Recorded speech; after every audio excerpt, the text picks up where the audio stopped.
नमस्कार। Business plus television HD को प्रस्तुति कार्यक्रम विशेष संवादमा यहाँलाई हार्दिक स्वागत गर्दछु। म सचिता बुढाथोकी। कार्यक्रम विशेष संवादमा हामी हरेक विषय वस्तुमा विशेष संवाद गर्ने गर्छौं। आज हामी यो विषयमा विशेष गरी नेपालको पर्यटन क्षेत्रको वर्तमान अवस्था, त्यसैगरी विश्वमा महामारीको रूपमा फैलिएको कोरोनाले पारेको असर र सँगसँगै सरकारले भर्खरै मात्र बजेट पनि ल्याएको छ। 2078-79 को यो बजेट आइसकेपछि पर्यटन क्षेत्रको सम्भावनाका ढोकाहरू के कति खुल्नेछन् लगायतका विषयमा रहेर विशेष संवाद गर्नेछौँ। र संवादको लागि आज हामीसँग हुनुहुन्छ विभिन्न मन्त्रालयको सचिवको पदभार उहाँले ग्रहण गरिसक्नु भएको छ। एकजना अनुभवी व्यक्तित्व हुनुहुन्छ र अहिले पनि पर्यटन मन्त्रालयका सचिव हुनुहुन्छ यादव प्रसाद कोइरालाज्यूलाई आज हामीले नेपालको पर्यटन, त्यसमा पनि वर्तमान पर्यटनको अवस्था र सँगसँगै पर्यटनको लागि विकास र प्रगतिको लागि के कस्ता कामहरू, रणनीतिहरू, योजनाहरू बनाइएका छन् र उहाँ गइसकेपछि के कस्ता प्रगति उन्नतिहरू भए र अबको यो कोरोना पछि पर्यटन क्षेत्र कसरी अगाडि बढ्ला भनेर आज हामी विशेष संवाद गर्नेछौँ। मैले अघि नै पनि भनिसकेँ, उहाँ हुनुहुन्छ पर्यटन मन्त्रालयका सचिव यादव कोइरालाज्यू। सर, स्वागत छ। धन्यवाद छ। नमस्कार छ। ठिक छ। कसरी दिनहरू बितिरहेको छ यहाँको? ठिकै छ। अब यही अहिले कोभिडको कारणले गर्दा अब टुरिज्म सेक्टर भनेको नेपालको सबभन्दा महत्त्वपूर्ण सेक्टर पनि हो। अब यसै लागि कसरी टुरिज्म सेक्टरलाई चाहिँ पहिलेकै लयमा फर्काउने भन्ने बारेमा चाहिँ हामी त्यसैमा दिनरात खटिरहेका छौँ। अब त्यो कारणले गर्दा पनि अब हामीलाई अब नीतिगत कुरा भयो, अब कसरी पुरानो अवस्थामा फर्काउने भन्ने बारेमा चाहिँ कार्यविधिहरू बनाउनु पर्ने कुरा पनि हुन्छन् र त्यसैको मन्थनमा हामी बिताइरहेका छौँ। अहिले यहाँको आजभोलि कोभिडको सङ्घारमा विशेष गरी पर्यटन क्षेत्रलाई पहिलेको अवस्थामा कसरी फर्काउने, जुन शून्य ठप्प छ गतिविधि, अहिले पर्यटन कुनै पनि चलिरहेका छैन, चलायमान कसरी बनाउने भने बस र छलफलमा जुटिरहनु भएको छ। नीति नियमको वर्तमान अवस्था चाहिँ कस्तो देख्नुहुन्छ? अहिले कोरोनाकै कहरमा छौँ हामी यति बेला, होइन? कस्तो छ अवस्था? महत्त्वपूर्ण कुरा चाहिँ के हो भने अहिले विश्व नै कोरोनाको कारणले गर्दा आर्थिक अवस्था धराशायी अवस्था पुगेको छ। अधिकांश राष्ट्रहरूमा चाहिँ हामीले हिजोको दिनमा हेर्ने हो भने हरेक राष्ट्रहरूमा चलायमान थियो। त्यहाँनिर चाहिँ अब मुभमेन्ट चाहिँ असाध्यै राम्रो थियो। चलायमान भयो भने आर्थिक रूपले त्यो राष्ट्र सबल हुन सक्दछ। आन्तरिक पर्यटन, बाह्य पर्यटन, मान्छेहरू घुम्न आउने, यी सबै कुरा हुन्थे। तर अहिले अधिकांश राष्ट्रहरू चाहिँ कोभिडको कारणले गर्दा चलायमान छैनन्। त्यो कारणले गर्दामा चाहिँ यो मुलुक मात्रै होइन, अरू मुलुकहरू पनि आर्थिक रूपले जुन हासिल गर्नुपर्ने थियो पहिलेका, त्यो हासिल गर्न सक्ने अवस्था छैन र नेपाल त स्वाभाविक रूपले चाहिँ अब यो त सबभन्दा बढी पीडितै भएको छ। किनभनेदेखि हाम्रो सबैभन्दा महत्त्वपूर्ण सेक्टर भनेकै र क्षेत्र भनेकै यही पर्यटन क्षेत्र हो। अब तीनटा पिलर मध्येको महत्त्वपूर्ण पिलर त यही हो नि। एउटा बाहिरपट्टि रोजगारीमा गएका मान्छेहरूको रेमिटेन्सबाट प्राप्त हुने रकम, र एउटा भनेको चाहिँ यो पर्यटन प्रबन्धनबाट प्राप्त हुने रकम, र तेस्रो भनेको रेभेन्यू अथवा चाहिँ जुन आर्थिक सङ्कलन अथवा चाहिँ राष्ट्रमा प्राप्त हुने यो विभिन्न तिरेका करहरूबाट प्राप्त हुने रकम। यी तीनटाबाट मुलुकले प्रगतिको बाटो हासिल गर्नुपर्ने अवस्था हुन सक्दछ। तर अहिले हामीसित रहेको सबैभन्दा बढी पीडित भनेको त यही पर्यटन क्षेत्र छ, जुन शून्य अवस्थामा छ। गत वर्षदेखिको हेर्ने हो भने गत वर्ष चैतदेखिको अहिलेसम्मको चैतमा हेर्दा हुँदै शून्य अवस्थामा छ नि। मान्छे जुन हामीले 1 वर्षको अवधिलाई हेर्ने हो भनेदेखि शून्य अवस्थामा किन भयो भनेदेखि बिचमा अलिकता चलायमान भयो जस्तो सेकेन्ड वेभ आयो। फेरि त्योभन्दा अगाडिपट्टि त फर्स्ट वेभ आउँदाउँदै हामी लकडाउनकै अवस्थामा थियौँ। त्यो कारणले गर्दा न होटल चल्न सके, न ट्राभल एजेन्सी चल्न सके, न ट्रेकिङ चल्न सक्यो, न साहसिक पर्यटकहरू आउन सके, न कुनै गन्तव्य स्थलहरूमा जान सकेर चलायमान हुन सक्यो इकोनोमिक। त्यो कारणले गर्दामा चाहिँ पहिले हामी त्यो रूपमा थियौँ। त्यो बिचमा आइसकेपछि अब अलिकता चलायमान हुन्छ कि जस्तो भएपछि सेकेन्ड वेभ आइदियो। अनि सेकेन्ड वेभ आइसकेपछि त हामी अहिले देखिरहेको छौँ पहिलो वेभ भन्दा सेकेन्ड वेभ खराब रूपमा आयो। त्यो कारणले गर्दामा चाहिँ अहिले सबैतिर बन्द भयो। भनेदेखि सबैभन्दा अहिले मार परेको भनेको चाहिँ पर्यटन क्षेत्र किन मार पनि पर्यो यो कोभिडको कारणले भन्दा अरू सेक्टर भनेको चाहिँ आन्तरिक रूपले चलायमान हुन सक्दछ, तर पर्यटक भनेको चाहिँ घुम्ने ठाउँ हो नि, त्यो ठाउँमा जाने हो नि, बाह्य पर्यटक आउने, स्वदेशी पर्यटक जाने ठाउँ। दुईटै कुरा चाहिँ ठप्प भइसकेपछि त यो क्षेत्र भनेको सबैभन्दा पुरै हो। त्यो कारणले गर्दा उनीमा चाहिँ अहिले सबैभन्दा घाइते भएको क्षेत्र भनेको पर्यटन क्षेत्र हो। यसलाई चलायमान र उत्थान गरेन भनेदेखि गम्भीरमा हामीले हेर्दा हुँदैमा चाहिँ अब यो गम्भीर, अब यो अर्थमा गम्भीर भनौँ, जुन रफ्तारमा चाहिँ अब पर्यटकहरू आएर चाहिँ यो उद्योग चल्नु पर्थ्यो त्यो नभएपछि त स्वाभाविक रूपले त्यहाँ काम गर्ने कामदार भयो, अनि त्यो बिजनेसमा जो व्यक्तिहरू गएका छन् त्यो बिजनेसमा गएका व्यक्तिहरू होटल खाली छन्। लगानी पनि 16 खर्ब बढीको छ हैन, त्यो लगानीको हिसाबले हेर्ने भने कति असर पर्यो होला? हो, एउटा कुरा यहाँले भनेको कुरा के सत्य हो भनेदेखि नेपालमा निजी क्षेत्रमा सबैभन्दा बढी लगानी भएको क्षेत्र भनेको पर्यटन उद्योग हो। हरेक होटलहरू हेरौँ त्यो त निजी क्षेत्रले लगानी गरेका छन्, मोटेलहरू निजी क्षेत्रले छन्, रेस्टुराँहरू निजी क्षेत्रबाट सञ्चालित छन्। त्यस्तै तरिकाले एयरलाइन्सहरू चाहिँ हाम्रो निजी क्षेत्रबाट सञ्चालित छन्, अधिकांश एयरलाइन्सहरू पनि। यो कारणले गर्दा भने यो सेक्टर भनेको चाहिँ खरबौँ लगानी भएको सेक्टर हो। यस्तो सेक्टरमा चाहिँ पर्यटकहरू आनेन भनेदेखि नै चाहिँ अब पर्यटक नआइसकेपछि प्लेन चल्न सक्दैन, प्लेन नगइसकेपछि होटलहरू चल्न सक्दैन, होटल नचलिसकेपछि त्यहाँको बन्द व्यापार चल्दैन, अनि त्यो रोजगारी चाहिँ मर्दै जान्छ। त्यसले गर्दा पनि अब हिमालतिर चढ्नको लागि पनि रोजगारी सिर्जना हुन्थे, अथवा चाहिँ कुनै ठाउँ घुम्न जाँदाको लागि पनि रोजगारी सिर्जना हुन्थ्यो। यो कारणले गर्दा पनि अहिले सबैभन्दा मार परेको सेक्टर चाहिँ यही नै हो। त्यही त यहाँले पनि भन्नुभयो शून्यमा झरेको छ पर्यटन क्षेत्र नेपालको समग्रमा कुरा गर्ने हो भने। अब सरकारी योजना चाहिँ के छ, कसरी उत्थान गर्ने, पहिलेको अवस्थामा कसरी फर्काउने? अब यसरी हामी यो कोभिडको कारणले गर्दा चाहिँ अहिले जुन यो पर्यटन क्षेत्र यसरी चलायमान हुनुपर्ने सेक्टर नै चलायमान हुन नसकेको कारणले गर्दा घाइते अवस्थामा छ, अथवा चाहिँ यसलाई चाहिँ उत्थान गर्नुपर्ने छ, पुनर्निर्माणको फेजमा पुगिसकेको अवस्था छ यो। यसका लागि हामीले केही कुराहरू अप्नाउनु पर्दछ, जस्तो कि बजेटबाट केही सम्बोधन गर्नुपर्ने अवस्था हुनसक्दछ, त्यस्तै नीतिबाट पनि केही कुराहरू चाहिँ सम्बोधन गर्नुपर्ने अवस्था हुनसक्दछ, अथवा चाहिँ उनीहरूलाई चाहिँ अलिक सहुलियत दिएर केही कामहरू प्रोत्साहित गर्नुपर्ने अवस्था हुन्छन्। यी तीनटा कुराको लागि चाहिँ हामीले यसपालिको नीति कार्यक्रम र बजेटमा यी कुरालाई समावेश गर्ने कार्य अगाडि बढाएका थियौँ। जस्तै उदाहरणको निम्ति हामीले हेर्दा हुँदैमा चाहिँ हामीले के भन्छौँ भनेदेखि यो लगानीमा साझेदारी अनि प्रतिफलमा हिस्सेदारी भनेपछि सरकारले लगानी जनता के अरे उता प्राइभेट सेक्टरले गर्दछ भनेदेखि नि त्यहाँ सरकारले कानुनका कुराहरू फुकाइदिने, अनि त्यहाँबाट अर्थ कुनै त्यस्तो खालको छ उहाँहरूले फेसिलिटेट गरिदिनु पर्ने छ, त्यो काम गरिदिने, गरिसकेपछि अब प्राप्त हुने प्रतिफल भने उनीहरूको लागि पनि, अनि राज्यलाई कर तिरिसकेपछि लगानीमा प्रतिफल चाहिँ हिस्सेदारीको रूपमा दुईतिर प्राप्त हुनुहोस्।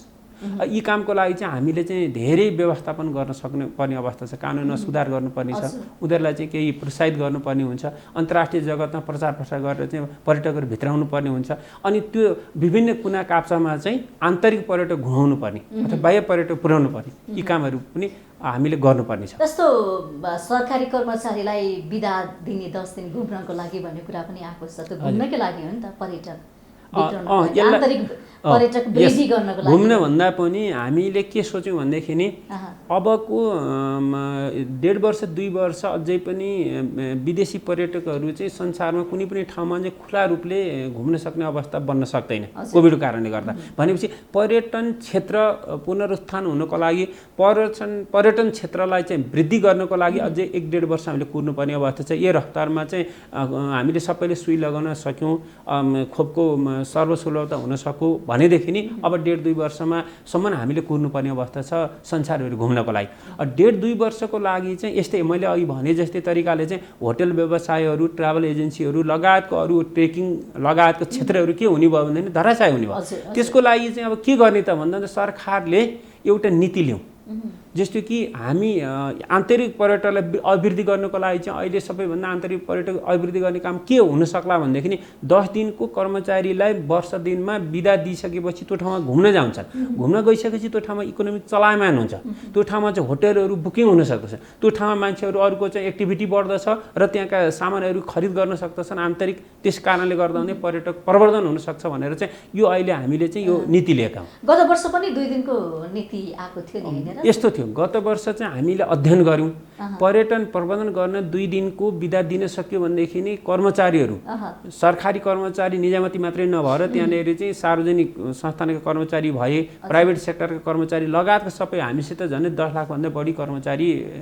काममा हुनुहुन्छ निजी क्षेत्र समेत गरेर 10 लाख कर्मचारीहरू चाहिँ 10 दिनको बिदा अथवा 2 दिनको बिदामा कुनैमा परिचालन गर्न सक्यो अथवा त्यो ठाउँमा घुम्न जानु भनेदेखि केही राहत हुन सक्दछ अथवा उनीहरूले नाफा कमाउने चाहिँ होइन सस्टेन अथवा चाहिँ उनीहरू बाँच्न सक्ने आधार हुन सक्दछ त्यो चल्न सक्दछ त्यहाँको रोजगार वृद्धि हुन सक्दछ यो तरिकाले चाहिँ 2 दिनको बिदाको हामीले अध्ययन गरेका छौँ तर 2 दिनको बिदा गर्दा मान्छेले लामो डेस्टिनेसन जान सक्ने अवस्था भएन 2 दिनको त गएर आउँदै भ्याउँदैन त्यसले गर्दा 2 दिनको अलिक यसलाई अध्ययन गरौँला 2 दिनको बिदाको बारेमा यो अन्तर्राष्ट्रिय पर्याप्त भयो भनेर यो अन्तर्राष्ट्रिय जगतमा 2 दिन बिदा छ हामी पनि त्यसलाई अर्को रूपमा छलफल गरौँ अहिले चाहिँ 10 दिनको बिदा हामीले किन दिएका भने आन्तरिक पर्यटन वृद्धि गर्नको लागि उनीहरूलाई पनि दुईटा कारणले पनि यसको महत्त्व छ एउटा आन्तरिक पर्यटन अभिवृद्धि हुन जान्छ र चाहिँ इकोनोमिक एक्टिभिटिज बढ्न सक्दछ त्यो ठाउँको दोस्रो नम्बरमा चाहिँ यस्ता खालको बिदा दिएर चाहिँ कर्मचारीहरूलाई चाहिँ सपरिवार यसरी 10 दिन कुनै घुम्न पठायो भनेदेखि रिफ्रेस भएर आउन सक्दछ अथवा चाहिँ पुनर्ताजकीय भइसकेपछि उसले काममा पनि अलिकति चुस्तता आउन सक्दछ काममा पनि अलिक स्फूर्ति आउँछ भनेर यो अन्तर्राष्ट्रिय प्र्याक्टिस पनि रहेछ धेरै मुलुकहरूले चाहिँ 1 महिनाको अनिवार्य बिदा दिँदा रहेछ त्यो गइसकेपछि अन्तर्राष्ट्रिय जगत घुम्न जान गएर आइसकेपछि 1 महिनापछि अनि फेरि आउनु पर्ने रहेछ अनि हामीले सुरु गर्दा भने केबाट सुरु गर्नु 10 दिनबाट सुरु गर्नु अब भोलिको दिन बढ्न पनि सक्दछ अथवा यो चाहिँ औचित्य समाप्त भने घट्न पनि सक्दछ भनेपछि यो अन्तर्राष्ट्रिय अभ्यासबाटै हामीले चाहिँ लिएका हौं अन्तर्राष्ट्रिय अभ्यासपछि हामीले हेर्दा भने त्यो देख्यो अहिले चाहिँ हामीले कोभिडको कारणले गर्दा इकोनोमिक चलायमान होस् भन्नको लागि हामीले यसलाई सिर्जना गरेको थियौँ तर अन्य अन्तर्राष्ट्रिय अभ्यास पनि के रहेछ भनेदेखि 1 महिनाको चाहिँ अनिवार्य बिदा दिएर मान्छेहरूलाई चाहिँ पठाइने चलन पनि रहेछ 10 दिन ती कर्मचारीहरू घुम्न जानु होला त के छ सम्भावना त्यो पनि हो नि हाम्रो कार्यान्वयनको पाटोमा त चुनौती रहन्छ एकदम एउटा कुरा यहाँले भनेको कुरा सत्य के भनेदेखि नि हामीले बिदा अब अनिवार्य 10 दिन घरमा बस्न दिने होइन हामीले कुनै ठाउँमा जानको लागि 10 दिन बराबर तलब पनि दिन्छौँ भनिसकेपछि त उहाँहरूलाई चाहिँ पुनर्ताजकीय कामले गर्दा घुम्नलाई प्रोत्साहित गर्न जस्तो कि सर यहाँले लोकेसनै फिक्स गरेर जानुस् त्यो ठाउँमा भनेर पठाउने हो कि कस्तो अब हामीले चाहिँ के भनेका छौँ भनेदेखि नि जस्तो कि वर्ष दिनमा 10 दिन जस्तो कि एकैचोटि सबै कर्मचारी जान पाउँदैन निजी क्षेत्रलाई पनि कर्मचारीले हामीले इन्भल्भ गराउँछौँ हामीले अनुरोध गर्दछौँ तपाईँहरूका मान्छे पठाइदिनुहोस् भनेर सार्वजनिक क्षेत्रलाई पनि हामीले अनुरोध गर्छौँ निजामती कर्मचारी त हामीले उसमा बजेटमै बोलेको हुनाले चाहिँ हामीले पठाउँछौँ नि त्यो ठाउँमा चाहिँ कोही जस्तो भने कोही इलाममा जाला त कोही चाहिँ डडलधुरामा चाहिँ हेर्न जाला कोही चाहिँ रारा ताल जाला कोही मुगो जाला भनेपछि हरेक सेक्टरहरूमा चाहिँ उहाँहरूको इच्छा अनुसार जाने हो त्यो जो हामीले चाहिँ फलान ठाउँमा जानुहोस् भन्दा पनि उहाँहरू जस्तो कि कहाँ जान मन लाग्छ 10 दिनको लागि उहाँले कहाँ जान मन लाग्छ कसैलाई चाहिँ तराईमा चाहिँ बाघ हेर्न मन लाग्ला पाटे बाघ भनेर भन्ला कोही गैँडा हेर्न जाला चितवनतिर कोही कहाँ जाला भनेपछि त्यो तरिकाले हामीले के गर्न खोजेको विविधता ल्याउन खोजेको र त्यो ठाउँमा प्रोत्साहित गरेर पठाउन खोजेको हामीले त्यो त एकदमै राम्रो कार्यक्रम हो सबैजना उत्साहित पनि हुनुहुन्छ वास्तवमा सरकारी कर्मचारीहरू सबैजना उत्साहित हुनुहुन्छ तर त्यसको लागि त नयाँ गन्तव्य पनि खोज्नु पर्यो नि पुरानै छ भनेर हामीसँग त्यस्तो छैन यसमा एउटा हामी यहाँ म भन्छु त्यही कुरा भन्दैछु जस्तो कि हामीले के गर्यौँ भन्दैन गत वर्ष हामीले 100वटा डेस्टिनेसन भने गन्तव्य स्थल हामीले गत वर्ष 100वटा तोक्यौँ केही त्यो ठाउँमा चाहिँ मान्छेहरू गयो भने घुम्न सकुन् भनेर यस वर्ष हामीले 216वटा गन्तव्य स्थल तोकेका छौँ र त्यो सँगसँगै चाहिँ टुरिज्म बोर्डले यो क्षेत्र चाहिँ यो कामको लागि चाहिँ महत्त्वपूर्ण प्राकृतिक रूपले यो ठाउँ क्षेत्र राम्रो छ धार्मिक रूपले यो क्षेत्र राम्रो छ ऐतिहासिक रूपले यो क्षेत्र राम्रो छ यी गढी छन् यी किल्ला छन् यो ठाउँमा चाहिँ यसरी छन् भन्ने कुरा सबै हामीले व्यवस्थापन गरेका छौँ त्यो उहाँहरूले के हेरिदिनु पर्यो वेबसाइट हेरिदिनु पर्यो वेबसाइट हेरिसकेपछि कहाँ जाने हो त जस्तै रारा हेर्नको लागि चाहिँ कसैलाई रहर होला रारा जान्छ इलामको चिया बगान हेर्न कसैलाई रहर हुन्छ नपुगेको मान्छे इलामको चिया बगान इलामको मान्छे उसलाई चाहिँ काठमाडौँ आएको छैन काठमाडौँको टौदा हेर्न मन लाग्ला उसलाई यो ठाउँमा आएला कोही व्यक्तिले कुन ठाउँ भनेपछि यसरी सबैतिर हामीले के गरिदिएका छौँ भने प्रचार प्रसार गर्छौँ यहाँ मात्रै न अन्तर्राष्ट्रिय जग्गामा पनि प्रचार गरेका छौँ हो त्यो कारणले गर्दा पनि हामीले यहाँले भने जस्तो तरिकाले चाहिँ हामीले ठाउँ कहाँ त भनिरहनु पर्दैन ठाउँ चाहिँ थाहा छ तर म जाने कि नजाने भने जस्तै मलाई भनौँ न बुलबुले ताल हेर्न मन लाग्यो भनेदेखि कहाँ छ भनेर खोजेर मैले हेर्दा सुर्खेतको बुलबुले ताल हेर्न मन लाग्ला म त्यो ठाउँमा जान सक्छु अथवा अर्को कसैलाई चाहिँ काँक्रे बिहार भनेपछि चाहिँ ऐतिहासिक महत्त्व हो काँक्रे बिहार कहाँ रहेछ त भने सुर्खेत पत्ता लगाउँछ त्यहाँ जान्छ ऊ किनभने त्यो त सबै कुरा छ कसैलाई रारा ताल घुम्न मन लाग्दछ अनि राता हेर्छ त कहाँबाट कुन बाटो छ त्यो सबै छ खप्तड जानु पर्ला कसैलाई भन्दैन हामीसित यस्ता सौन्दर्य महत्त्वका क्षेत्रहरू छन् पर्यटकीय रूपले चाहिँ यति यो चाहिँ भूस्वर्ग भन्छ यसलाई विश्वका मान्छेहरू एकचोटि आइसकेपछि मैले 2-3 व्यक्तिहरू यहाँ देखिरहेको थिएँ यस्तो भूस्वर्ग छोडेर मान्छे किन तिमीहरू विदेशतिर चाहिँ पलायन हुन खोजिरहेका छन् भनेर भन्छ उसले के बुझिरहेछ भने उसले प्रकृति बुझिरहेछ हामीले प्रकृति बुझ्यौँ न हामीले चाहिँ अहिलेको वैभव बुझ्यौँ क्या 7 तले 20 तले 50 तले घर देख्यौँ भने चाहिँ हामीले चाहिँ त्यो विकास देख्यौँ तर उसले के देख्यो भनेदेखि नि त्यो नेचुरल रिसोर्सेस भएको ठाउँहरू कालीगण्डको तीर हिँड्छ उसले त्यो कलकल गरेको झरना देख्छ अनि कुनै ठाउँमा जान्छ मठ मन्दिरहरू देख्छ त्यो ऐतिहासिक महत्त्वका पुरातात्विक हेर्छ उसले त्यो इतिहास उसले हेर्दै जान्छ कुनै ठाउँमा जान्छ खप्तड गयो भनेदेखि त्यो प्राकृतिक रूपले सौन्दर्य देख्छ स्वर्ग भूस्वर्ग देख्छ उसले भनेदेखि उसले आफ्नो हेर्ने दृष्टिकोण रहेछ कसलाई को मनपर्छ कसलाई कुन क्षेत्र मनपर्छ भनेपछि यसरी चाहिँ हामीले यो नेपाल भनेको चाहिँ भूस्वर्ग हो तर यो ठाउँमा हामी घुम्ने ठाउँ धेरै ठाउँ हामी पुगेकै छैन हामीलाई अमेरिका जान रहर छ बेलायत जान रहर छ तर त्यो खप्तड जान हामी लाडाइती छन् तर सोध्दै हो कारण के भएछ यही कारणले गर्दा अहिले हामीले 10 दिन बिदा दिएको कारण के हो भनेदेखि नि अब अमेरिका नजाओस् नेपालको क्षेत्रमा घुमोस् भन्ने हाम्रो चाहना हो अनि यो ठाउँमा गइसकेपछि के गर्छ भनेदेखि त्यो सबै कुराहरू अनि भोलिका दिन ऊ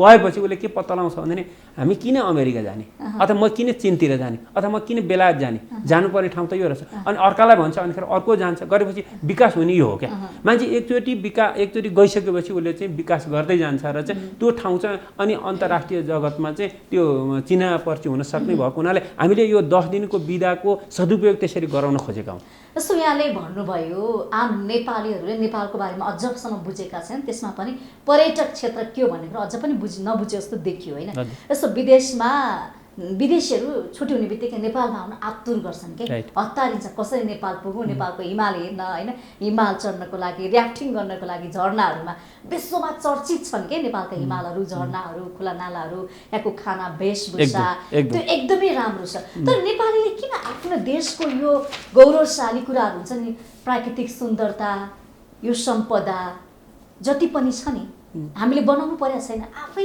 निर्मिसन किन यो महत्त्व बुझेनन् प्रचार प्रसारमा कमी भएको हो कि सरकारी तर्फबाट म यो दुईटा कुरा देख्दछु हामी कहिलेकाहीँ यो धर्मशास्त्रमा नजिकको तीर्थ हेला भन्छौँ नि अब पशुपतिमा गयो भनेदेखि हाम्रा एकदम क्या त्यो धार्मिक महत्त्व बोकेका मान्छेहरू त्यो शिवरात्रि अथवा अरू बेला 2-4 लाख मात्रैले भ्रमण गर्नुहुन्छ नि अथवा चाहिँ दर्शन गर्नुहुन्छ तर विदेशी आए हाम्रो मित्र राष्ट्र भारतबाट आएका मान्छेहरू चाहिँ त्यो भन्ने गर्नुहुन्छ यहाँका मान्छे 5-4वटा तीर्थ भनेर हाम्रो इन्डियातिर जान्छन् त 4 तीर्थको पनि तीर्थ चाहिँ पशुपति तर त्यो चाहिँ गएको मैले सोध्दाउँदैमा म पुगेको छैन अहिलेसम्म भन्छन् भने यो कस्तो आश्चर्य भनेर सोध्नु भयो क्या एक दिन हो हामीसित पनि यत्रो विधि गन्तव्य स्थल छन् यस्ता विधि महत्त्वपूर्ण क्षेत्रहरू छन् तर हामीलाई जहिले चाहना के हुन्छ भनेदेखि नि वैभवको चाहना हुन्छ हामीले प्रकृतिको चाहना भने वैभवको चाहना यहाँबाट के बुझ्नुपर्छ भनेदेखि नि घरमा रहेको हामीले ढिँडो रोटी हिजोका दिनमा खाएर हुर्केका छौँ त्यो चाहना अब हामीलाई मन पर्दैन अब के पिज्जा र बर्गर मन पर्ने भनेपछि त्यो मान्छेको कसरी विकास भयो भने विकासको कुरा हो त्यही अब झरना जस्तो सुन्दरता सातरे दरबार त हुँदैन होला त हो अब हामी त्यो झरनालाई छोडेर त्यो वैभवतातिर लाग्यो भनेदेखि अब जुन ठाउँमा चाहिँ प्राकृतिक सौन्दर्य छ झरनाहरू छन् नदी नालाहरू छन् तालतलैया छन् त्यो साहसिक पर्यटक गन्तव्य स्थल छ त्यो छोडेर हामी अर्कातिर कुदिरहेछौँ भनेपछि हामीमा दुईटा कारण छ एउटा कि सोखिन भयौँ हामी कि अर्काको सिको गएर चाहिँ यहाँ भन्दा पनि यो फलान ठाउँमा राम्रो छ भने अर्काले भनिदिएपछि त्यहाँ कुद्यौँ क्या फेरि यो पनि भयो परिवर्तनको नाममा चाहिँ विकृति के परिवर्तन त गर्नुपर्ने होला ढिँडो खाने मान्छेले चामल खानु पर्ला त्यो विकटको ठाउँमा त्यो पनि हुनसक्छ पहाडमा चामल पाइँदैन थियो होइन तराईमा झरेपछि मान्छे चामल खान पाए भनेर एउटा गौरवको रूपमा पनि लिए त्यो विकासको परिवर्तन रूपमा लिन सक्छ तर त्यसलाई नि फेरि हाम्रो एकदमै पुरै जीवनशैली ढाल्नै पर्छ त्यसलाई पुरै चटक्कै छोड्नु पर्छ बिर्सनै पर्छ भनेर त्यो पनि एउटा जीवन हो त्यो होइन त्यो यस्तो रहेछ जीवन हुने के मान्ने त ल एकछिनमा मान्छु यहाँले भन्नुभयो नि हामी पहाडमा चाहिँ कोदाको अथवा चाहिँ मकैको अथवा गहुँको रोटी खान मन पराउँदो उनीहरू चामल खोज्छौँ युरोपमा गइसकेपछि कहिले त्यो चामलै खाँदैन त त्यहाँ यदि खाँदैन त्यहाँनिर सधैँ खाने भनेको यही हो त्यहाँनेरि अब जहाँसुकै गयो भने पनि त्यहाँ चाहिँ यो कोदैकै पाइएला सकेसम्म उनीहरू कोदोको होइन भने पनि फापरको होइन भनेदेखि गहुँको होइन भने मकैको ती चिजहरूको परिक्रम त्यहाँ सबैभन्दा बढी परिकार त्यही हुन्छ त्यही खाइरहेको हुन्छन् भनेपछि विकासको कारणले गर्दा भने परिवर्तन होइन क्या हामीले नचाहिँदै सिक्यौँ क्या हामीले नचाहिँदै सिकेको कारणले गर्दा बिग्रेको हामीले परिवर्तन के गर्नुपर्छ भन्दाखेरि मैले यी परिवर्तन गर्नुपर्छ मैले मुलुकलाई परिवर्तन गराउनुपर्छ आफूले परिवर्तन गर्नुपर्ने हामीले के गर्यौँ भने हामी परिवर्तन गर्न अर्काको परिवर्तन हामी पछि लाग्यौँ अरूको सिको गर्यौँ अर्कातिर कुद्यौँ पश्चिमेली संस्कार संस्कृति हो बस त्यही कारण नदेखि नि अब भनौँ यहाँनिर हामीसित रहेको यत्र के अरे उयोहरू छन् हिमालयहरू छन् मेचीदेखि महाकालीसम्मको रेन्जमा रहेको हिमाल संसारमा कहीँ छ 6000 भन्दा बढी पिक छन् हामीसित 6000 माथिका पिक भनेको 6000 भन्दा बढी छ ती पिकहरूमा मान्छे विदेशीहरू आएर चाहिँ उनीहरू चढ्न चाहन्छन् एकचोटि हेर्न चाहन्छन् हेर्न मात्रै छन् तर यी सोधौँ हजुरले एकचोटि सोधौँ गएर कसैलाई तपाईँ फलाने पिकमा पुग्नु भने नेपालमै छ बाबु भनेर सोध्छन् भनेपछि हामी कस्ता रहेछौँ भनेदेखि नि त्यो मान्छेले फेरि सोध्नुहोस् तपाईँ कहाँ जानुपर्छ म क्यालिफोर्निया पुगिरहेछु म लन्डन पुगिरहेछु म फलान ठाउँ पुगिरहेछु भनेर उसले त्यो भन्छ तर पिकको बारेमा भन्यो झरनाको बारेमा भन्यो तालको बारेमा भन्यो भनेदेखि नि उसले जान्दैन अब यसले के बुझिन्छ भनेदेखि नि हामीले आफूलाई परिवर्तन राम्रो तरिकाले गर्ने नराम्रो तरिकाले परिवर्तन गर्ने हामी गलत बाटोमा परिवर्तन हामीले जानुपर्ने त्यो ठाउँ थियो आफ्नो माटोलाई माया गर्नुपर्ने ठाउँमा हामी विदेशीलाई चाहिँ बढी महत्त्व दिइरहेका छौँ अनि त्यही तालमा पौडी खेल्नको लागि हामी चाहिँ लन्डन पुग्ने भयौँ त्यही तालमा चाहिँ डुङ्गा सर गर्नको लागि चाहिँ हामी तिलिचो पुग्दैनौँ त्यही तालमा चाहिँ गर्नको लागि चाहिँ हामी उसमा जाँदैनौँ भनौँ न होइन टौडा पनि पुग्दैन हामी धेरै टाढा पनि नजाउँ भनेदेखि हामी के रहेछौँ त त्यो त्यही ताल चाहिँ अन्यत्र भयो भने हुने त्यही ताल चाहिँ यहाँ पोखरामा हुँदा बिन्दवासिनीको बिचमा पुगेर कोही आएको पनि फेवा तालमा पुगेर डुवा सर गरेको पनि बुझिँदैन भनेपछि हामी के चाहन्छौँ भन्ने कुरै बुझ्दैन क्या यो आँखाले चाहिँ विदेश देख्यो देश देखेन के हामीले देशमा अवसर देख्नु पर्यो सम्भावना धेरै छ हो राइट हामीले लगानी यी गरौँ भिजिट यी गरौँ एकचोटि त्यो ठाउँ पुगौँ त्यसपछिबाट चाहिँ के हुन्छ भन्ने कुरा त्यहाँबाट सुन फल्छ हो त्यो हाम्रो लगानी भनेको के हो भनेदेखि देशमा लगानी गरौँ विदेश नगरौँ देशमा लगानी गऱ्यो भने स्वाभाविक रूपले देश बन्द छ नि हो यो के माध्यमबाट बन्छ भनेदेखि टुरिज्मको माध्यमबाट बन्छ हामी टुरिस्ट भएर गयौँ भनेदेखि गाउँमा गयौँ भनेदेखि एक रात बसौँ न त्यही कारणले गर्दा हामीले अहिले दुईवटा कुरा गरौँ नि एउटा के गर्यौँ भनेदेखि होटल मात्रै नखोलौँ होटल नखोलिकन हामीले चाहिँ एउटा गाउँमा पनि त्यो एउटा गाउँको लागि पनि त्यहाँ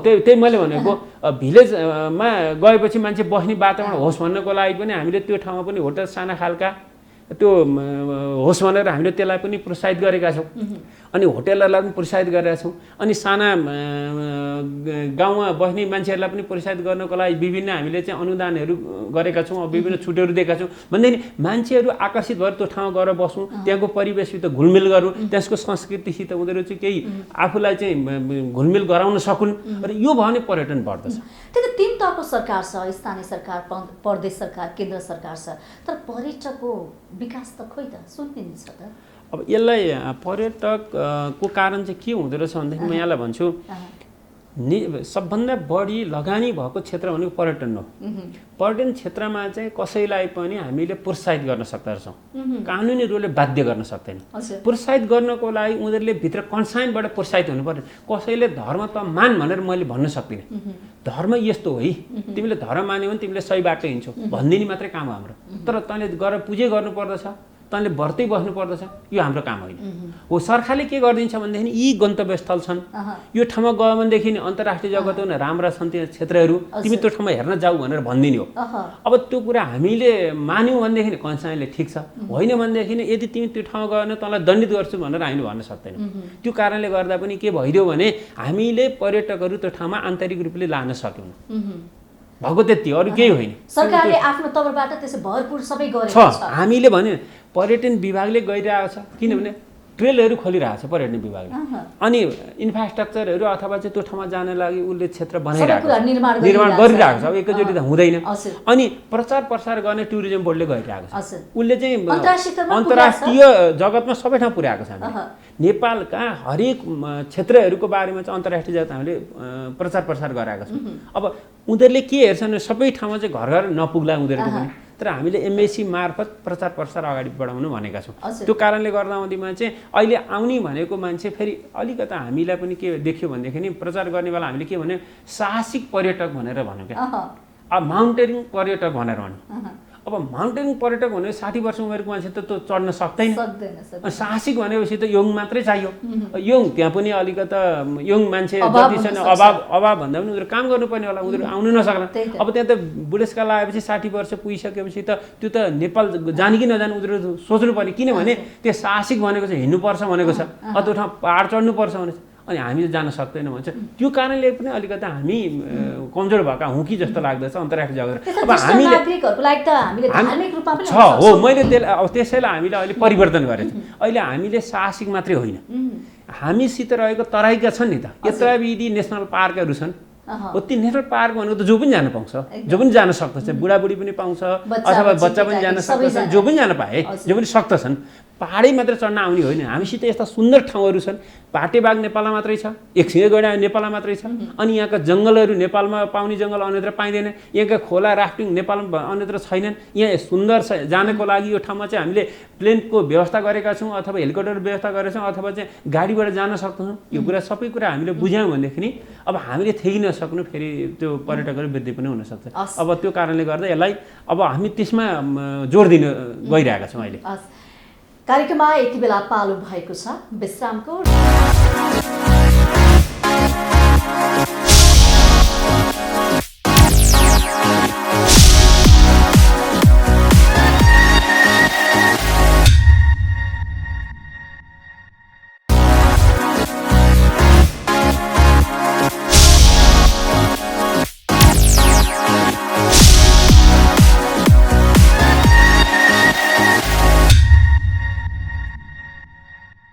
विश्रामपछि फेरि पनि यहाँलाई स्वागत गर्दछु कार्यक्रम विशेष संवादमा। आज हामी पर्यटन मन्त्रालयका सचिव यादव प्रसाद कोइरालाज्यूसँग विशेष संवाद गरिरहेका छौँ। नेपालको वर्तमान पर्यटन क्षेत्रको अवस्था, कोरोनापछि अबको पर्यटन क्षेत्र कसरी अगाडि बढ्ला, बजेट आइसकेको छ, बजेट आइसकेपछि पर्यटन क्षेत्रका ढोकाहरू अब कसरी खोल्छन् लगायतका विषयमा हामीले संवाद गरिरहेका छौँ। फेरि पनि यहाँलाई स्वागत छ।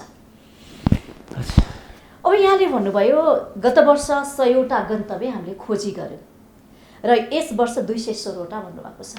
के छ त्यो नयाँ नयाँ गन्तव्यहरूमा? यसमा प्राकृतिक रूपका केही गन्तव्य स्थल छन्, धार्मिक पर्यटक रूपका केही गन्तव्यहरू छन्, कुनै गन्तव्यहरू चाहिँ अब साहसिक गन्तव्यहरू पनि छन्।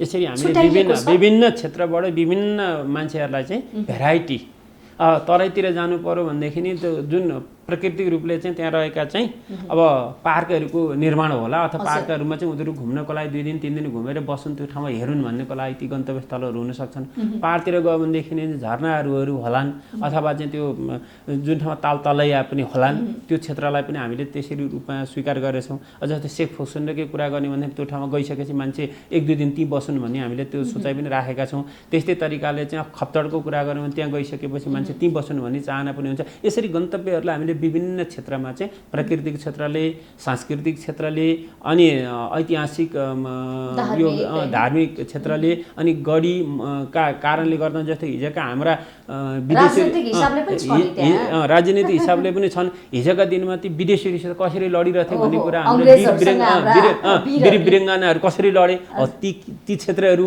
हो। यस्ता खालका गन्तव्य स्थलहरू चाहिँ हामीसित प्रशस्त छन्, अनगिन्ती छन्। हो ती चिजहरूलाई चाहिँ हामीले चाहिँ गन्तव्यको रूपमा हामीले तोक्देका छौँ। अनि त्यहाँ गइसकेपछि मान्छेहरूलाई चाहिँ त्यहीँ बसेर उनीहरूले त्यो अध्ययन गरेर भोलिका दिन धेरै कुराहरू छन् हामीसित प्रशस्त छ, खुला अध्ययन अनुसन्धान भइरहेको छ। यी गन्तव्यहरूको नयाँ नयाँ यो हामीले यसलाई गन्तव्य स्थलको रूपमा हामीले विकास गर्ने भनेर चाहिँ गत वर्ष केही बजेटको व्यवस्थापन गरेर त्यसलाई सुरु गऱ्यौँ। यो वर्ष पनि निरन्तर दिएका छौँ र त्यो बनिसकेपछि त्यहाँनिर 1 दिन 2 दिन 5 दिन मान्छेहरू त्यहाँ बसेर आफूलाई चाहिँ व्यवस्थित रूपले गर्ने। नयाँ गन्तव्यहरूमा पुग्दाखेरि धेरै अप्ठ्यारो भयो, गाह्रो भयो, जानलाई अलिकति असुविधा भयो भन्ने कुराहरू पनि आएका थिए। हो त्यो कुरालाई यसलाई मैले यो कुरा चाहिँ यथार्थ पनि हो। कहिलेकाहीँ के हुन्छ भने हामीले गन्तव्य स्थल तोकिसकेपछि जस्तै कि पकली झरना भनेर भन्यौँ। पकली झरना भनेको देशको सबैभन्दा अग्लो झरना भनेर भन्यौँ, ओखलढुङ्गाको पकली उसमा। त्यो ठाउँमा गइसकेपछि जानको लागि बाटो असजिलो भयो, उहाँ बस्ने ठाउँ भएन भन्ने कुरा पनि आयो। हो यस्तो खालको अहिले हामी एकैचोटि विकास गरेर यो विदेशको जस्तो एकैचोटि सबै ठाउँमा यातायात पुर्याउन सक्दछौँ सक्दछौँ न चाहिँ ठुला खालको होटल बनाउन सक्दछौँ। तर त्यो ठाउँमा जानको लागि आज गएर चाहिँ 1-2 दिन बसेर 1-2 दिन बस्न त छ त्यो क्षेत्रमा। यसरी गइसकेपछि मान्छे टुरिस्टहरू बढ्दै गएपछि अनिखेर त्यहाँ निजी क्षेत्र आकर्षित हुन्छ। उसले ठुला खालको होटल बनाइदिन्छ, बाटो बनाइदिन्छ, अनि त्यो ठाउँमा चाहिँ झरनाहरू फेरि त्यसलाई व्यवस्थित गर्दैला, पार्कहरू व्यवस्थित भनेपछि जाँदै नगएको ठाउँमा त केही पनि हुँदैन। तर गइसकेपछि होस् भन्ने चाहना भएर हामीले गन्तव्य तोक्दिएको हो। जस्तो नेपाल आउने विदेशी पर्यटकहरूमा भिसाको समस्या अलिकति त्यो कुराहरू पनि आइरहेको छ। त्यो अलिकति अगाडिबाट कोभिडको कारणले गर्दा हो। अब धेरै राष्ट्रहरूलाई चाहिँ हामीले अनएराइवल भिसाको व्यवस्था पनि गर्दैका छौँ र अब कोभिड पछाडि त अब त्यो कुरालाई हामीले लागू पनि गर्दछौँ। धेरै केही ब्ल्याक लिस्टमा परेका मुलुक बाहेक रहेकोहरूलाई अनएराइवल भिसा दिएको छ। त्यसले गर्दा आउनको लागि समस्या होइन। हाम्रा विभिन्न ठाउँमा चाहिँ हामी रहेका राजदूतावासबाट पनि भिसा लिएर आउन सक्ने अवस्था छ। संसारका हरेक क्षेत्रबाट चाहिँ आउने पर्यटकहरूलाई चाहिँ त्यो भिसा उपलब्ध हुन सक्ने भएको हुनाले सहजीकरण अहिले भइसकेको छ। त्यो हिजोको दिनमा चाहिँ अब कोभिडको कारणले गर्दा अनएराइवल भिसा नभएको हुनाले त्यो क्वेसन उठेको थियो र व्यवसायले त्यसलाई उठाएका थिए। अब अहिले कोभिडको कारणले गर्दा त हामीले त्यो दिएका छैनौँ, तर पछि त्यसलाई खुला गर्दै जाने नीति छ। काठमाडौँको ट्राफिक जाम, धुलो धुवा यो कुरा पनि एउटा प्रश्नको विषय बनिरहेछ के पर्यटकहरूको लागि चाहिँ। अब अहिले त्यो छैन। अहिले चाहिँ अब काठमाडौँ धेरै सुध्रे, अहिले धेरै के हो विकास भन्ने कुरा एकैछिन। जस्तो कि हामी परिकल्पना कहाँको गर्छौँ भनेदेखि त अमेरिकाको न्युयोर्कको कुरा गर्छौँ। पहिले न्युयोर्कमा 1960 भन्दा अगाडिपट्टिको अवस्था त्यहाँ घोडाको लिदीबाट चाहिँ त्यो फोहोरको दङ्गुर थियो। तर पछाडि अहिले हेऱ्यो भने त्यो थियो र भनेर भन्छौँ क्या। त्यो भनेपछि हो कल्पना गर्न हो। अब हामीले के कल्पना गरेका हुन्छौँ भनेदेखि त्यहाँको कल्पना गरेर यहाँ एकैचोटि हुँदैन। तर अब अहिले हेऱ्यौँ भनेदेखि हिजो अब 3 वर्ष अगाडिको काठमाडौँ सहर हेरौँ, 3 वर्षपछि हेरौँ त त्यहाँ धेरै परिवर्तन हो। कारण यसरी हो। अब अहिले किन भनेदेखि अहिलेको सरकारले दुईटा कुरालाई चाहिँ महत्त्व दिएको छ। विकासले जोड दिएको छ अनि वातावरण प्रदूषणलाई रोक्ने कोसिस गरेको छ। दुईटा कुरालाई त उसले अहिले यति जस्तो कि हिमालहरू पहिले कति फोहोर हुन्थ्यो, अहिले छैन नि। अहिले सबै कुरा चाहिँ त्यो हिमालमा चाहिँ दण्डित गर्दछौँ हामी फोहोर गर्ने ठाउँमा। त्यहाँ जाँदा पनि अहिलेका धेरै पर्यटकहरू पनि अहिले भन्यो हिमाल अहिले कोभिडका बेलामा सुद्धा 80 दल आरोहणको लागि सगरमाथा गए। 180 भन्दा बढीले चाहिँ आरोहण गरे भनेपछि यहाँबाट के देखिन्छ भनेदेखि आकर्षण छ। यस्तो बेलामा, यस्तो महामारीको बेलामा पनि मान्छेहरू आउन चाहन्छन् भनेदेखि हामी खुला गरिदिउँ, 24 घण्टा खुला हुने हो भनेदेखि नेपालमा को आउँदैन, जो पनि आउन चाहन्छ। तर अब अलिकति समस्या हामीसित 1-2 छ, त्यसमा नभएको होइन। जस्तो कि हाम्रो अन्तर्राष्ट्रिय उडानको कारणले गर्दा भने भोलि धेरै पर्यटक आयो भनेदेखि नि अब हामीले उडान भर्न नसक्ने भएको हुनाले अलिकति त्रिभुवन इन्टरनेसनल एयरपोर्ट सानो छ। त्यो कारणले गर्दा पनि हामीले धेरै पर्यटकहरू ल्याउन सक्ने अवस्था छैन। एउटा त्यो हो। अर्को भनेको चाहिँ साहसिक पर्यटकको रूपमा मान्छे पहाडतिर हिमालतिर जानको लागि अहिले मैले भने जो व्यक्ति बिदा मनाउन आउँछन् त्यो व्यक्तिहरू चाहिँ अलिक समथरमा अथवा चाहिँ अलिक सहज ठाउँमा मात्र जाने भएको हुनाले चाहिँ उनीहरू कन्सेप्टमा परिवर्तन गराउन सकेको छैन। त्यो दोस्रो समस्या छ। तेस्रो समस्या छ भनेर हामीले त्यो ठाउँमा पुर्याउनको लागि पनि अब यातायातका साधनहरू पनि फ्रिक्वेन्टली हामीले सञ्चालन गर्न सकेका छैनौँ। किनभनेदेखि हामीसित रहेको यही कन्स्ट्रेन्ट बजेटको कारणले गर्दा सबै खुला गर्न सक्ने अवस्था छैन। यी कारणले गर्दामा चाहिँ अलिकति समस्या देखेको छ। होइन भनेदेखि नेपाल अहिले पहिले हामीले जुन परिकल्पना गरेको नेपाल छैन। अहिले अलिकति धेरै परिवर्तन, किन स्थानीय तहले पनि हरेक ठाउँमा चाहिँ धेरै राम्रो काम गरेको छ है। स्थानीय स्तरलाई प्रवर्धन गरेको छ। 3 वर्षको दौरान हेर्नु त धेरै राम्रो गरेको छ। हिजो 1 किलोमिटर पिच थिएन, अहिले चाहिँ गाउँ गाउँमा पिच छ, बाटो छ, त्यहाँबाट चाहिँ त्यो प्रदूषण रहेछ, खानेपानी लगाएको मान्छे परिवर्तन छ। त्यसले गर्दा अब विकास एकैचोटि हुँदैन। तर विकास राम्रो तरिकाले यस्तो राम्रो विकासको सुरुवात भइसक्यो, अकल्पनीय विकासको सुरुवात चाहिँ भएको छ। यसलाई पनि हामीले प्रशंसा चाहिँ गर्न छुटाउनु हुँदैन। अनि सबभन्दा ठुलो अहिलेको ऊर्जा भनेकै प्रशंसा हो। सुखी नेपाली समृद्ध नेपाल भन्ने जुन नारा छ नि अहिले सम्माननीय प्रधानमन्त्रीजीको, यो वास्तवमा त्यो नाराको कारणले गर्दा मान्छेले एउटा डेस्टिनेसन त हो नि। हामी कहाँ जाने, कहाँ कसरी के माध्यमबाट पुग्ने भन्ने कुरा त त्यसपछि एउटा चाहिन्छ। मान्छेले पहिले त्यो डेस्टिनेसन पहिला आएपछि मान्छे पुग्ने बाटो खोज्छ। जस्तै कि हिजो अमेरिका कहाँ थियो थाहा थिएन, कोलम्बसले पत्ता लगाइसकेपछि अमेरिका भने यहाँ रहेछ भने मान्छे त्यहाँबाट चाहिँ एकपछि अर्को पछि अर्को गएर अमेरिका भन्यो हो। यस्तै तरिकाले डेस्टिनेसन चाहिँ अहिले सामान्य प्रधानमन्त्रीजीले चाहिँ एउटा डेस्टिनेसन भनिदिनु हो, सुखी समृद्ध नेपाल भने। अब त्यहाँ पुग्ने त माध्यम त हामीले के हुन सक्छ। वातावरणीय प्रदूषण रोक्नुपर्ने, विकास निर्माण गर्नुपर्ने, सबैले रोजगारको सिर्जना हुनुपर्ने, अनि बाटामा हिजो रहेका जुन त्यो मागेर बस्ने मगन्तेहरू हुनु नहुने, बालबालिकाहरूलाई चाहिँ सम्बन्धित ठाउँमा चाहिँ राखिदिनुपर्ने, अनि शिक्षाको बन्दोबस्त हुनुपर्ने लगायतको सबै कुराहरू चाहिँ त्यहाँबाट चाहिँ अनिखेर सुरु हुन्छ नि त। हो भनेपछि त्यो यो महत्त्वपूर्ण भनेको चाहिँ अहिलेको सरकारले यो महत्त्वपूर्ण एउटा डेस्टिनेसनको जुन अवधारणा अथवा चाहिँ जुन सोचाइ ल्याएको छ, त्यो सोचाइ कारणले गर्दा आउँदैमा चाहिँ अब मान्छेहरू त्यो रूपमा अगाडि बढिसके। मेन कुरा भन्दा सोच नै हो। सोच हो सबभन्दा संसारमा सबभन्दा ठुलो सोच हो। राम्रो सोच छ भने त्यहाँ धेरै कुराहरू राम्रै हुन सक्छ। हो यहाँलाई म भन्नु जस्तै कि सुरुमा रसाले चाहिँ चन्द्रमामा हामी त भगवानै मान्छौँ नि चन्द्रमालाई। चन्द्रमामा पनि यान पठाएर हेर्नु त के यस्तो रहेछ भनेर उसले सोच नराखेको थियो त्यो चन्द्रमा त पुग्दैन थियो होला नि त। सोच त चाहिँदो रहेछ नि त। यो पनि सोच नभइकन कोही त्यो ठाउँ पुग्न सक्दैन। सोच चाहिँ सबभन्दा महत्त्वपूर्ण। सरकारले त्यो सोच दिएको भएर त हामीलाई सजिलो त्यहाँ पुग्नको लागि बाटो खनिरहेको सहज भयो हामीले जाने बाटो।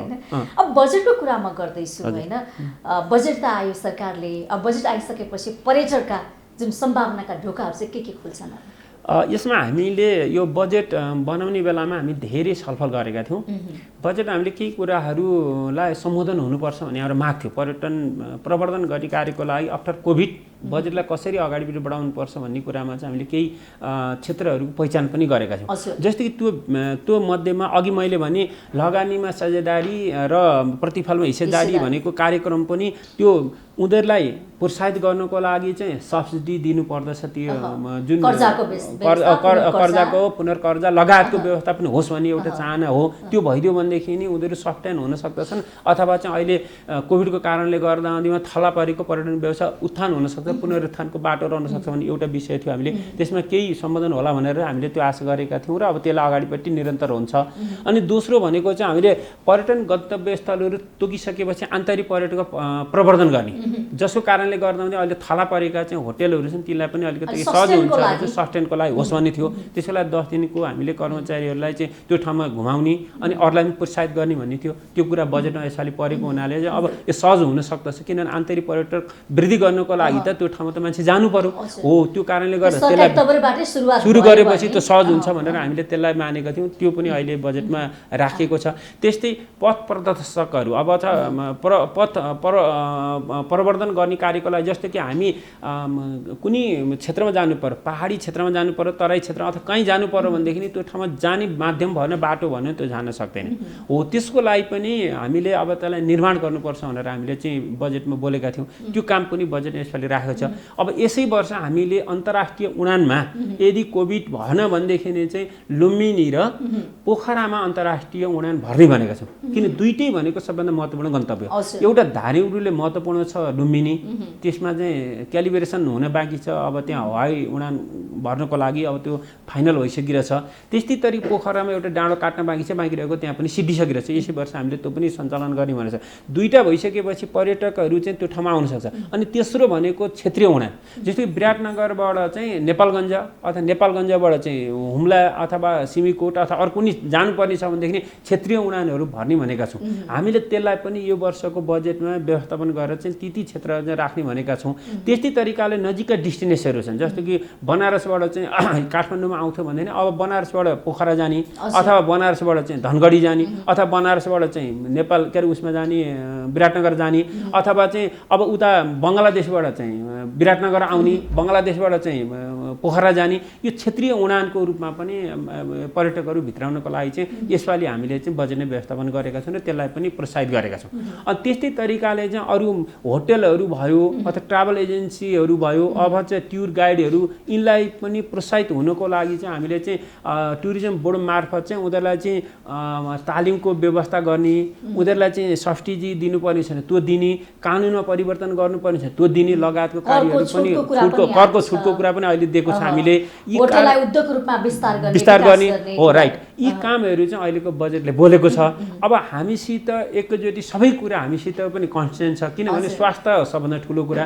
स्वास्थ्यमा पहिले ध्यान दिनुपर्ने छ र जनतालाई खोपमा सबभन्दा बढी लगानी गर्नुपर्ने कारणले गर्दा आउनेमा यसपालि धेरै बजेट हामीले छुट्याउन सक्ने अवस्था थिएन। सरकारले जति छुट्याइरहेछ त्यो भनेको चाहिँ हामीले प्रोत्साहित होस् भन्नको लागि छुट्याएको बजेट हो यो। त्यसले गर्दा बजेटमा यसरी हामीले यसलाई प्रोत्साहित गरेका छौँ। त्यही त पर्यटन क्षेत्रमा आबद्ध व्यक्तित्वहरू निकै नै उत्साहित खुसी हुनुहुन्छ र यो बजेटको प्रशंसा पनि गर्नुभएको छ। तर काहीँ कतै शङ्का पनि गर्नुभएको छ। के शङ्का छ भने उहाँहरूको चाहिँ कार्यान्वयन होला त, हामीले त्यो लोन पाउँछौँ, कर्जा पाउन त छुट पाउँछौँ त भन्ने त्यो एउटा अविश्वास अलिकति शङ्का गरे त्यो चाहिँ प्रश्न पारिदिनुहोस् न। यस्तो छ सरकारले त्यसमा म 2-3टा कुरा हुन्छ। गत वर्ष पनि हामीले यो कोभिडको कारणले गर्दा थला परेका केही त्यस्ता उद्योगहरूलाई चाहिँ लोनको व्यवस्था त्यतिखेर पनि गरिएको थियो र राष्ट्र बैङ्क मार्फत चाहिँ केही लोनहरू पनि प्राप्त भएको थियो। त्यसमा चाहिँ एउटा समूह भनेको असाध्य, त्यसमा चाहिँ 3टा क्याटेगोरी छ। एउटा माथिल्लो स्तरको समूह अथवा चाहिँ उद्योगपतिहरू हुनुहुन्छ अथवा चाहिँ इन्डस्ट्रियल व्यक्तित्व हुनुहुन्छ, एउटा मध्यमवर्गीय हुनुहुन्छ र एउटा अलिक तल्लो लेभलको वर्गहरूले पनि त्योमा समावेश भइरहनु छ। अब त्यसमा चाहिँ माथिल्लो वर्गले जसले अरबौँ लगानी गरेछ 2-4 करोड दिएर उहाँहरूलाई चाहिँ त्यसले खासै प्रोत्साहित हुन सक्ने भएन, राहतको काम हुने अवस्थै भएन। उसित 10 अरबको लगानी छ, 10 करोड दिएको छ भनेदेखि राहत हुँदैन।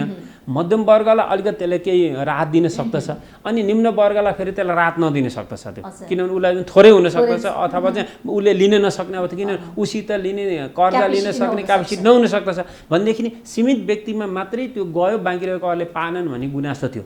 यसपालि हामीले त्यसलाई चाहिँ मध्यनजर गरेर के भनेका छौँ भनेदेखि बजेटमा पनि त्यो कुरा व्यवस्था होस् भनेर हामीले त्यतिखेर छलफल गर्दा हुँदैमा सबैले कर्जा कुन तरिकाले पाउनुपर्ने छ अथवा लगानी गर्नको लागि चाहिँ के आवश्यक पर्दछ त्यसको कार्यविधि बनाउने र सबैले पाउने वातावरण चाहिँ हुनुपर्दछ भन्ने कुरा चाहिँ त्यतिखेर माग भएको हुनाले चाहिँ अब यसलाई हामीले कार्यविधि बनाएको छौँ। गत वर्ष कार्यविधि भइरहेको छ, त्यसलाई संशोधन गर्नुपर्ने अवस्था, त्यसलाई अब संशोधन गर्नुपर्ने अवस्था छ नि त्यसलाई किनभने गत वर्षको गुनासोलाई समाधान गर्नको लागि अहिले फेरि कार्यविधि बनाउनु पर्यो, पुनर्निर्माण गर्नु पर्यो।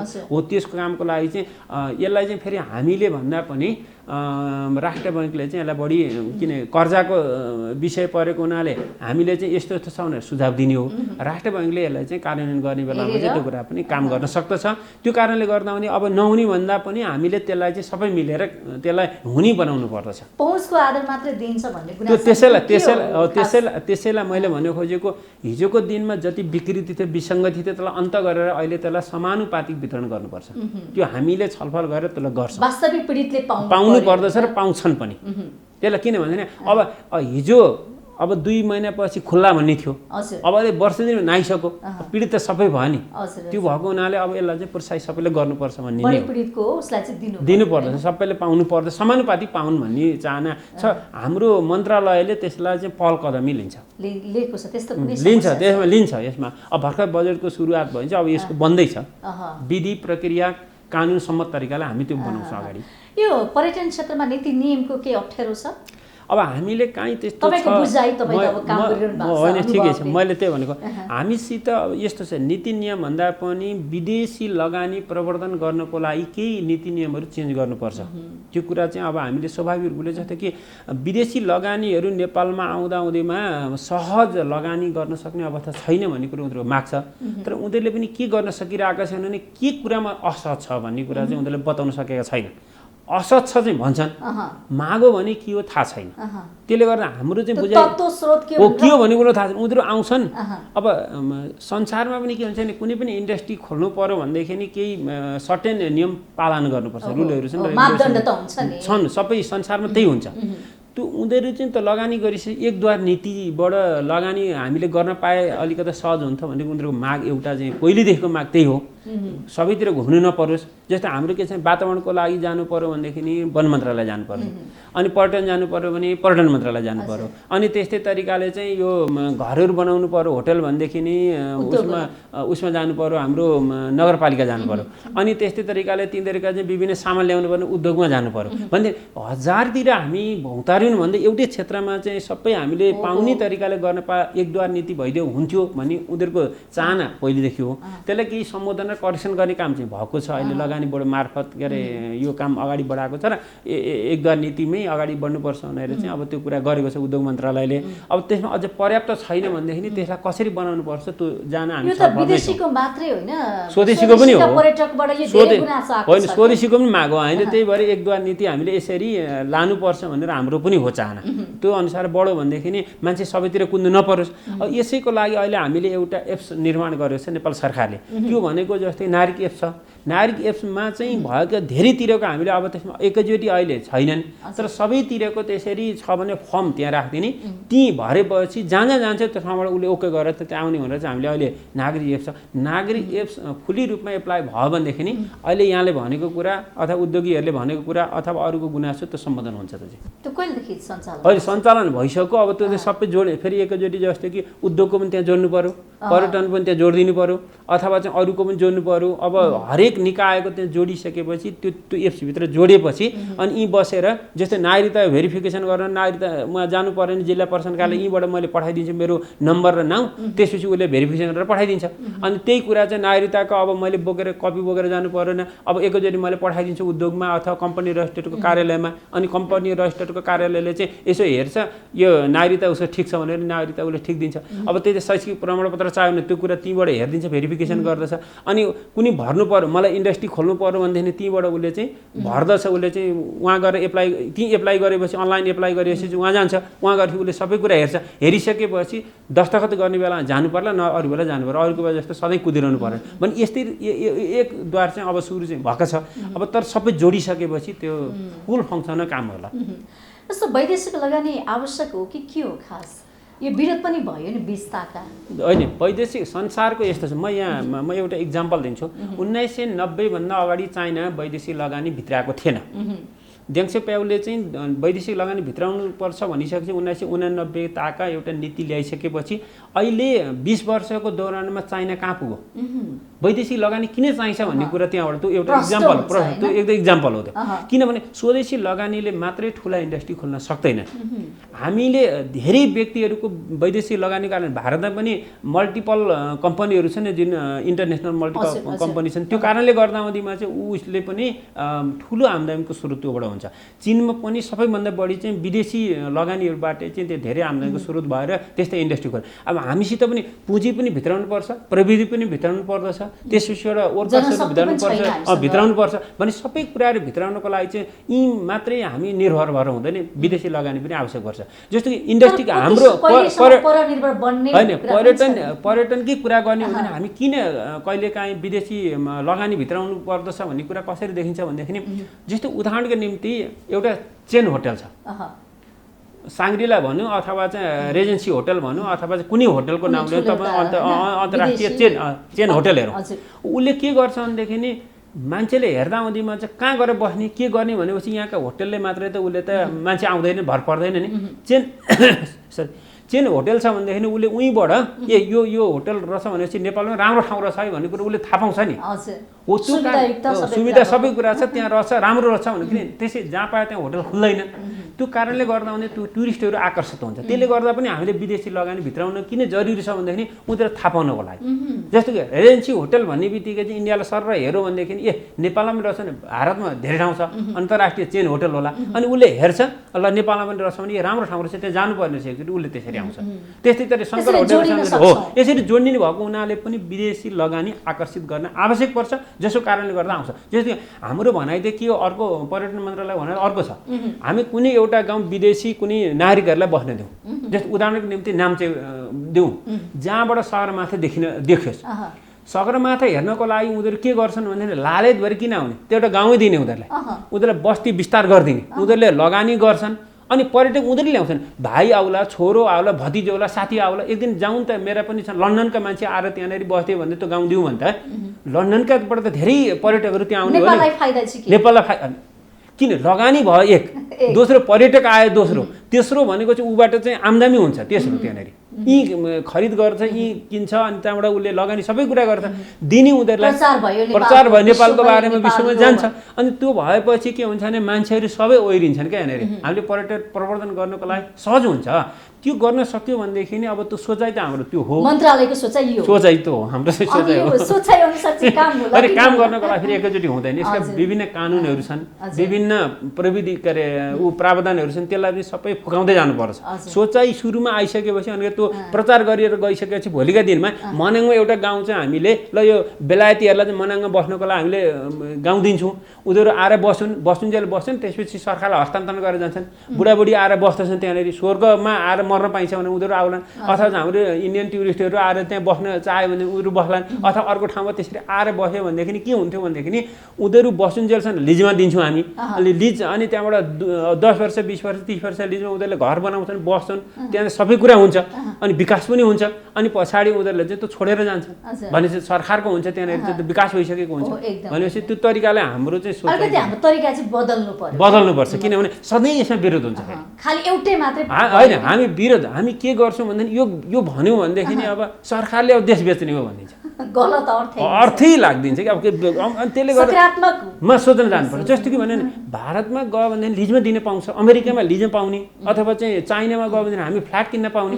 नेपालमा किन्न पाउने। त्यही त नारी त दे भनेको होइन नि, अर्थ गर भनेको होइन, उसले मात्र लिजमा दे भने, अनि पछाडि उसले चाहिँ त्यहाँ विकास गर्दछ, अनि नेपाल पछाडि चाहिँ उसले छोडेर गएपछि त्यो नेपालको हुन्छ, सरकारको हुन्छ, त्यही परिवर्तन गर्न सक्नु पर्यो, त्यसरी जानु पर्यो क्या। होइन भनेदेखि हामीले विदेशी व्यक्तिहरू ल्याउन पनि सक्छ, लगानी पनि भित्रिँदैन, त्यो भएपछि मोह हुन्छ नि, उसले इन्डस्ट्री खोल्छ त्यहाँ, अनि त्यहाँबाट चाहिँ जस्तो कि युकेको एउटा गाउँ छ भनेदेखि उसले आफ्नो त्यहाँ इन्डस्ट्री खोल्छ, सस्तोमा पाइएला त्यहाँका चिजहरू, नेपालले रोजगार पाउँछ, त्यहाँ सबै कुरा हुन्छ त्यहाँ खुल्छ नि त होइन। तपाईँ मन्त्रालय गइकन चाहिँ के कस्तो कामहरू भए? अब यस्तो छ, मन्त्रालय हामीलाई दुई तिनवटा विषयहरू चाहिँ हामीसित अलिकति जोडेर आउँछन्। अब मैले धेरै मन्त्रालयमा मैले काम गर्दा आउँदैमा जुनसुकै जाँदा नयाँ नयाँ अनुभव हुन्छ, नयाँ नयाँ तौर तरिका हुन्छ, नयाँ तरिकाले काम गर्नुपर्ने अवस्था पनि हुन्छ। अब म यहाँ आउँदा कोभिडको बिचमा आएको थिएँ, कोभिडको बिचमा आइसकेपछि चाहिँ अलिकता पर्यटकहरू प्रवर्धन गर्ने क्षेत्रमा के गर्नुपर्दछ भन्ने कुराको हाम्रो एउटा माननीय मन्त्री लगायत हाम्रो एउटा टिमले पर्यटन प्रवर्धन गर्नको लागि केही विशेष योजनाहरू बनाउनुपर्छ, प्याकेजहरू बनाउनुपर्छ भन्ने हामीले सोचाइ थियो। त्यो अनुसार केही प्याकेजहरू पनि बनायौँ, केही हामीले राहतका प्याकेजहरू पनि उपलब्ध गरायौँ। दोस्रो भनेको प्रचार प्रसार गर्नुपर्ने अवस्था थियो। भारतमा त्यतिखेर अलिकति कम थियो कोभिड, भारतमा चाहिँ टुरिज्म बोर्डले गरेर प्रचार प्रसार गरेर त्यहाँबाट निकै फिडब्याक आएको थियो। यसपालि हामी नेपालमा धेरै राम्रो कामहरू गर्छौँ भन्ने कुरा पनि गरेको थियो, त्यो पनि एउटा काम हामीले गऱ्यौँ। अनि अर्को भनेको चाहिँ अन्तर्राष्ट्रिय जगतमा नेपाल चिनाउनको लागि K2 माउन्टेनमा चाहिँ चढेका जुन क्लाइम्बरहरू थिए, हाम्रा नेपाली दाजुभाइहरू थिए, तिनीहरूलाई चाहिँ हामीले सम्मान गरेर अन्तर्राष्ट्रिय जगतमा चाहिँ प्रचार प्रसार गरायौँ। नेपाली साहसी छन्, यहाँ पनि त्योभन्दा ठुला हिमाल छन्, अब आउनुपर्छ भनिसकेपछि हामीले त्यसलाई त गन्तव्यको रूपमा हामीले त्यसलाई विकास गऱ्यौँ। र अहिले कोरोनाको महामारीमा पनि 80 टिमभन्दा बढी नेपाल आए। अनि योभन्दा ठुलो उपलब्धि भनेको किन, यदि अहिले कोरोना महामारी थिएन भनेदेखि अहिले चाहिँ 100-150 हामीले थ्याक्न नसक्ने मान्छेहरू आउँथे। अनि कुवेत उसो बहराइनबाट राजकुमारै सरमाथा चढेर चाहिँ जानु हो भनेपछि प्रचार प्रसारमा हामीले कन्जुसाइ गरौँ, सबैतिर हामीले गऱ्यौँ। त्यसको लागि चाहिँ केही क्षेत्रहरूलाई चाहिँ अलिक उत्थान गऱ्यौँ हामीले। अब हामीले अर्को के गऱ्यौँ भनेदेखि ग्रामीणी भेगमा गएर कसैले होटल खोल्छ भनेदेखि 5 तारे होटलको लागि चाहिँ जुन प्रतिबन्ध थियो काठमाडौँको त्यही अन्यत्र लागू हुन्थ्यो, अब त्यो लागू हुँदैन। त्यो गाउँको परिवेश अनुसार चाहिँ उनीहरूलाई चाहिँ सहुलियत दरमा त्यहाँ होटल खोल्नको लागि हामीले अनुमति दियौँ। भनेपछि यी धेरै कुराहरू हामीले चाहिँ गरेका छौँ। एकैचोटि अब किनभने निजी क्षेत्र आकर्षित नभइकन यो सरकारले अब हामीले त जम्मा 3टा काम गरिदिनु, ऐन कानुन व्यवधान छन् भने त्यसलाई फुकाइदिने काम हाम्रो, अनि यदि फेसिलिटेटरको काममा हामी कहीँ कसैले बाधा गरेको छैन त्यसलाई हामीले फुकाइदिने काम हो, अनि उनीहरूले चाहिँ कुनै क्षेत्रमा चाहिँ इन्डस्ट्री खोल्नको लागि अनुमति चाहन्छन् भने त्यसलाई फुकाइदिने काम। यो काम गर्नको लागि हामीले चाहिँ धेरै कामहरू गऱ्यौँ। तर अब त्यसको लागि चाहिँ निजी क्षेत्र प्रोत्साहित भएर आकर्षित भएर आउनु सक्ने अवस्था चाहिँ कोभिड कारणले भइरहेको छैन। त्यसले गर्दा देखेर यही नै गर्ने अथवा यो ठ्याक्कैसित खोइ त परिवर्तन कोभिडपछि अब कसरी बढ्ला यो पर्यटन, अब यसलाई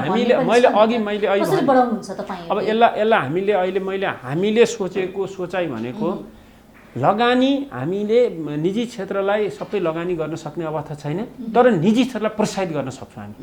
उनीहरूको लगानीको प्रत्याभूत गर्न सक्यो भनेदेखि निजी क्षेत्र फस्टाउँछ। हो, त्यो प्रत्याभूत गर्न हामी तयार छौँ, कानुनी रूपले तयार छौँ, कार्यविधि रूपमा तयार छौँ, अथवा केही गर्नुपर्छ उहाँहरूलाई भनेदेखि त्यो उहाँहरूको लगानीको सुनिश्चितता हामी गर्न तयार छौँ। एक दोस्रो न अन्तर्राष्ट्रिय बजारीकरण नगरिकन यो पर्यटन प्रवर्धन हुन सक्दैन। अन्तर्राष्ट्रिय बजारीकरणको लागि हामीले चाहिँ अन्तर्राष्ट्रिय क्षेत्रसित विभिन्न सम्झौता गर्ने, उनीहरूसित आकर्षित गर्नको लागि चाहिँ हामीले प्रचार प्रसारमा जान्छौँ दोस्रो नम्बर। तेस्रो भनेको चाहिँ अहिले कोभिडले थला परेको इन्डस्ट्रीलाई प्रोत्साहित गर्नको लागि चाहिँ हामीले केही सहुलियत दरमा चाहिँ केही रकमहरू उपलब्ध सब्सिडीहरू दिनुपर्ने छ, रकम दिनुपर्छ भने त्यसको कार्यविधि बनाएर त्यस सम्बन्धीमा अर्थ मन्त्रालयसित बसेर संवाद गरेर त्यसलाई प्रोत्साहित गर्ने काम, यी काम गरिसकेपछि अलिकति यो प्रोत्साहित हुन्छन् भन्ने हामीले लाग्दछ। पर्यटन क्षेत्र यसरी चाहिँ हामी जान्छ। विकास गर्छौँ। त्यसैको लागि आन्तरिक पर्यटन अभिवृद्धि गर्नको लागि चाहिँ हामीले निजी क्षेत्र र सरकार 10 लाख चाहिँ हाम्रा कर्मचारी परिचालन गर्नु त त्यसै पनि हुन्छ नि। हजुर हजुर, हस्, समय र संवादको लागि यहाँलाई धेरै धेरै धन्यवाद। हस्, धन्यवाद चाहिँ यहाँले पनि केही नेपाल सरकार पर्यटन मन्त्रालयको तर्फबाट यो भन्ने केही मौका दिनुभयो, यसको लागि यहाँ र यहाँको परिवारलाई धन्यवाद दिन्छ। हस्, नमस्कार। हजुर, उहाँ हुनुहुन्थ्यो पर्यटन मन्त्रालयका सचिव यादव प्रसाद कोइरालाज्यू। उहाँसँग समग्र नेपालको पर्यटन क्षेत्रको अवस्था, कोरोनाले पारेको असर र अब बजेटपछि पर्यटन क्षेत्र कसरी अगाडि बढ्ला लगायतका विषयमा रहेर कुराकानी गरेका थियौँ। कार्यक्रमबाट म पनि बिदा हुन्छु। बिजनेस प्लस टेलिभिजन HD हेर्दै गर्नुहोला। नमस्ते।